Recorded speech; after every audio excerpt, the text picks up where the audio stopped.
20 मई 2020 को हमारे प्रधानमंत्री जी नरेंद्र मोदी जी ने 20:20 पर अपनी 20 मिनट की स्पीच में 20 लाख करोड़ रुपए के इकोनॉमी पैकेज की अनाउंसमेंट करी, जिसे सुनकर आम आदमी की खुशी का ठिकाना नहीं रहा। लोगों ने तो हिसाब भी लगाना चालू कर दिया था कि 135 करोड़ भारतवासियों में अगर 20 लाख करोड़ रुपए डिवाइड करें तो प्रति व्यक्ति कितने रुपए का पैकेज बनता है। लेकिन प्रधानमंत्री जी की अनाउंसमेंट के बाद भारत की फाइनेंस मिनिस्टर श्रीमती निर्मला सीतारमण जी ने अगले 5 दिनों में इस पैकेज की पार्ट बाय पार्ट डिटेल बताई। तो आइए जानते हैं इस 20 लाख करोड़ रुपए के पैकेज में एक आम आदमी के लिए क्या क्या है। जिन जिन लोगों ने यह सोच रखा था कि इतने रुपए आएंगे उतने रुपए आएंगे अपने बैंक अकाउंट्स में, और ये जो 20 लाख करोड़ रुपए का पैकेज दिया गया है, क्या ये सही में 20 लाख करोड़ रुपए का है और इसके क्या फ़ायदे हैं और क्या नुकसान। तो आइए जानते हैं इसका पूरा सच। बने रहिए मेरे साथ इस वीडियो में। अगर वीडियो पसंद आए तो वीडियो को लाइक करना ना भूलें, और अगर चैनल पर नए हो तो प्लीज़ सब्सक्राइब करना ना भूलें। आप देख रहे हैं टेक्नो इंस्टा, तो बिना किसी रुकावट के चलिए वीडियो शुरू करते हैं।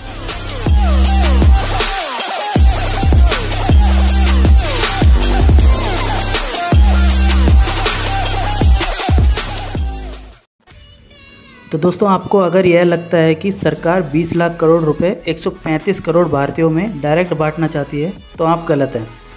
दोस्तों, मैं एक साइंस का स्टूडेंट हूँ, तो मुझे इकोनॉमिक्स ठीक से नहीं आती, लेकिन मैं आपको इकोनॉमिक्स में होने वाली पॉलिसी के बारे में बताता हूँ, जैसे मॉनेटरी पॉलिसी और फिस्कल पॉलिसी। इनको मैं एक आसान भाषा में एक्सप्लेन करूँगा। तो सबसे पहले बात करते हैं मॉनेटरी पॉलिसी। इस पॉलिसी को RBI द्वारा बनाया जाता है। इसमें सरकार का कोई हाथ नहीं होता। इस पॉलिसी का काम होता है पैसे की सप्लाई को कम या ज़्यादा करना, इंटरेस्ट रेट जो होती है उसे ऊपर नीचे करना। और दूसरी है फिस्कल पॉलिसी। इस पॉलिसी को सरकार द्वारा बनाया जाता है, जैसे टैक्स कहाँ बढ़ाने हैं, कहाँ कम करने हैं, कहाँ ज़्यादा पैसा डालना है वहाँ पैसे ज़्यादा डालती है, और जहाँ कम डालने हैं वहाँ कम। ये सरकार ही डिसाइड करती है। तो दोस्तों, 20 लाख करोड़ रुपए में से 8 लाख करोड़ रुपए वो हैं जो RBI की मॉनेटरी पॉलिसी के तहत आता है, मतलब इस पर सरकार का कोई हाथ नहीं होता। तो दोस्तों, अगर हम दूसरे देशों की बात करते हैं तो वहाँ दिए गए राहत पैकेज में केवल सरकार द्वारा दिया गया ही फिस्कल पैकेज है। वहाँ पर उस पैकेज में मॉनेटरी पैकेज को नहीं गिना गया है। जैसे अमेरिका ने $2 ट्रिलियन का पैकेज निकाला है, जिसमें केवल सरकार द्वारा ही दिया जाने वाला फिस्कल पैकेज है, और भी कई देशों में इस तरह का पैकेज निकाला है। तो दोस्तों, भारत में जो ये पैकेज 20 लाख करोड़ रुपए का है, इसमें 8 लाख करोड़ रुपए RBI की मॉनेटरी पैकेज के तहत आते हैं, और बाकी के 12 लाख करोड़ रुपए सरकार द्वारा दिए जाने वाला फिस्कल पैकेज है। तो इसका मतलब यह है कि भारत में मॉनेटरी पैकेज और फिस्कल पैकेज दोनों को मिक्स करके जनता के सामने रखा गया है। तो अब आते हैं RBI के 8 लाख करोड़ रुपए के ऊपर। दोस्तों, RBI का जो मॉनेटरी पैकेज है वह उसको भारत की इकोनॉमी में किस प्रकार स्पेंड करेगी। RBI के पास जो 8 लाख करोड़ रुपए है वह इसको लिक्विड इन्फ्लुएंस की तरह यूज़ करेगी। लिक्विड इन्फ्लुएंस का मतलब होता है कि वह पैसा जो काम नहीं आ रहा, बैंक के पास रिजर्व रखा है, वह ज़रूरत पड़ने पर इस पैसे को इकोनॉमी में लाएगी, और इस पैसे को लोग खरीद सकेंगे और बेच सकेंगे। तो दोस्तों, आप सब ये सोच रहे होंगे कि RBI इस पैसे को कैसे इन्वेस्ट करेगी। एक्चुअल में वो दूसरे बैंकों को दिए जाने वाले लोन पर कम इंटरेस्ट देकर इस पैसे को इन्वेस्ट करेगी।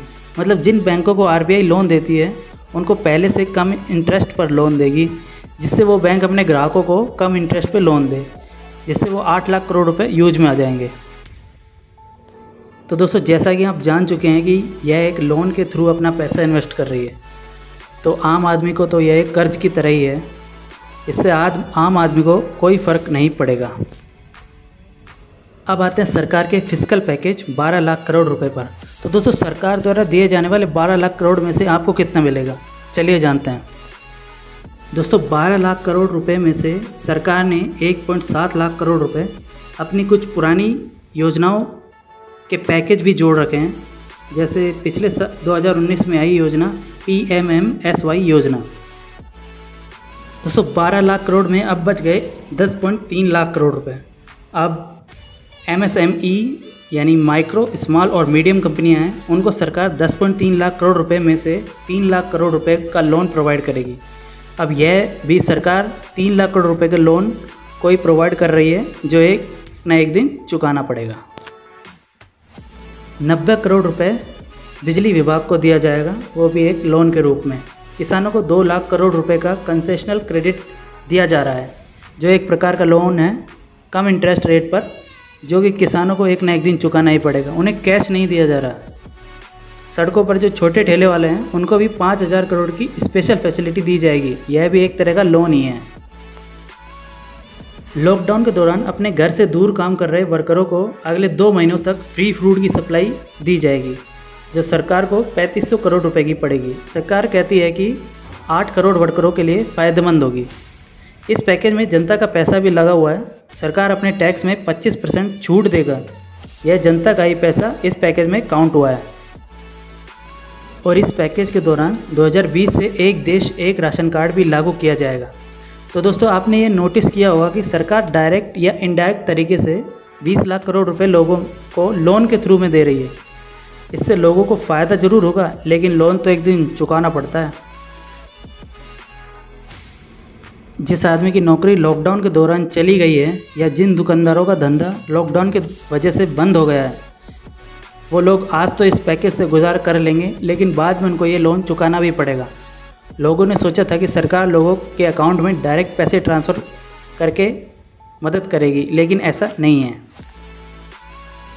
तो कुल मिलाकर 1.5 लाख करोड़ रुपए के समथिंग का पैकेज बचता है, जो सरकार एक्चुअल में स्पेंड करेगी। अब यह कहाँ पर होगा?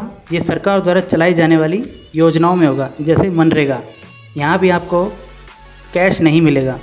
तो दोस्तों, आम आदमी के ऊपर इस पैकेज का क्या प्रभाव पड़ेगा, कमेंट करके बताइए। तो दोस्तों, वीडियो में बस इतना ही। वीडियो पसंद आया तो वीडियो को लाइक करें, शेयर करें, और हाँ, चैनल को सब्सक्राइब करे बिना ना जाएं। धन्यवाद।